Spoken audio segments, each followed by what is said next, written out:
I'm so tired of my ex-husband's wife wanting to be my friend just because he cheated on us both. I don't understand why I'm in this situation, and honestly, I'm frustrated because even my own family tells me I'm the bad one here. I just need to vent, and I don't need any advice or someone telling me do this. I think you should tell her this, or I would write her this or that. More than 17 years ago, my ex-husband cheated on me with a woman I didn't know, but she knew me. He left me for her when our only daughter was a baby, and I just moved on with my life. I was never going to fight for a man who makes immature decisions without thinking about the consequences. He married that woman, and I continued with my life, preferring a healthy co-parenting situation for my daughter. He never showed remorse and even told me that our relationship was always a mistake and that she was the love of his life. That helped me realize he was a complete jerk, and I didn't need a man like that in my life. Now, he has cheated on her, and for some reason, this woman, who always had a cold and distant relationship with me, insists on talking to me every day. I found out about the infidelity from my daughter, who wasn't affected by it, so I didn't think much about it. The only thing that concerned me was whether he could continue having our daughter at his house on weekends as usual. But his wife started sending me messages explaining what happened when I never asked her to. In the past, I only spoke to her if her husband didn't respond to my texts about our daughter. It's obvious she needs someone to talk to, and even when I respond with short, dry answers, she still sends me long voice notes explaining everything. I get that she needs to vent about her husband's infidelity, but why me? I don't want to be rude, but I really don't care about how she or he feels. In one of her audios, she said, "You know how I feel now." Like, I guess? But that was 17 years ago. It's not the same. To be 100% honest, she can't compare her situation to mine at all. A woman who had just given birth and was told by her husband that he'd been cheating on her for a long time with another woman who wasn't boring in bed and knew how to appreciate him, versus a woman who knew her husband was unfaithful and chose to marry him anyway. Anyway, I've tried to ignore her as much as possible, but when I talk to my family or friends about it, most of them say things like, "Oh, but she must feel lonely. She wasn't to blame for being the other woman. I think you should be more empathetic. We all need someone to talk to," or my personal favorite, "She's not to blame for him being a cheater. You should understand her because she needs help."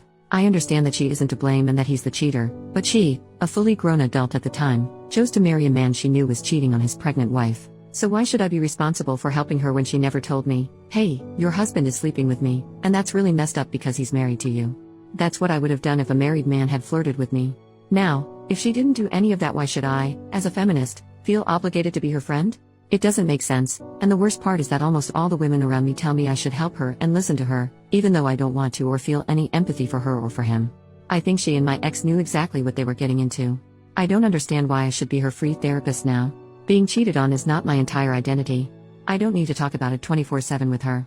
I've chosen to ignore her, and that's what I'm going to keep doing, even if it makes me a bad feminist for not feeling empathetic. Edit, no, I can't block her because she still lives with him, and I need her contact information in case of an emergency with my daughter.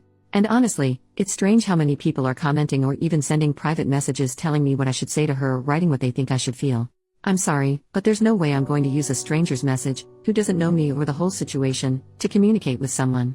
I feel like a lot of people in the comments are projecting their own experiences. Update, 13 days later. Hi, it's been a while since I posted, and I just wanted to give a little update for those who were worried.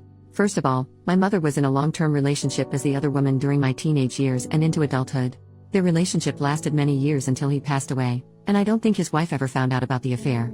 That's why my mom manipulates me into not judging my ex's wife, saying no one chooses who they fall in love with. My mother has always seen herself in that woman, which is why she said that my ex-husband, his lover, now wife, were soulmates and that I shouldn't interfere. I was very young at the time, and my mother was the only one I could rely on for support. Well, narcissists always latch onto vulnerable people. Nowadays, I don't have much contact with her, but my daughter spends time with my family. As for my friends, I'm a feminist activist, and opinions about the other woman are mixed, especially among my more liberal friends. Often, judging the other woman is seen as misogynistic, with people saying they're single. It's the man who's at fault, and we need to show solidarity with other women. So, I expected that reaction from most of them. I agree with this in most cases, but not this one. I can feel empathy when the woman didn't know or was being groomed as a minor, but in this case, I don't feel any pity because she knew exactly what she was doing. Women can also be mean and cruel. Women can also choose to be the villains in a story without being manipulated because we are not weak, and my ex's wife is that kind of woman. No one forced her into anything. Sorry if that explanation was unnecessary, but there were people who didn't understand my family's and friends' behavior, and it feels good to vent. I ended up speaking with my ex's wife because, a few days ago, I had an incredibly stressful day, and the last thing I needed was to see her messages on WhatsApp. I exploded. I had planned to continue ignoring her, but that day, I was upset about work, and I ended up telling her everything. I sent her a voice note explaining that I am not interested in her life or her suffering. I told her that we are not friends, and I don't want to be. She never apologized to me, and now she expects me to bond with her over being cheated on by the same man. I said other things too, and while I wish I could post the voice notes here, they were over 5 minutes of me telling her that our situations are not the same. It was probably the greatest catharsis I've ever had. She got upset, and we argued. It was exhausting, and the last thing I want is conflict after 17 years of peaceful co-parenting. I know they won't get divorced, which means she'll remain in my life, so I sent my ex a message with one of her voice notes.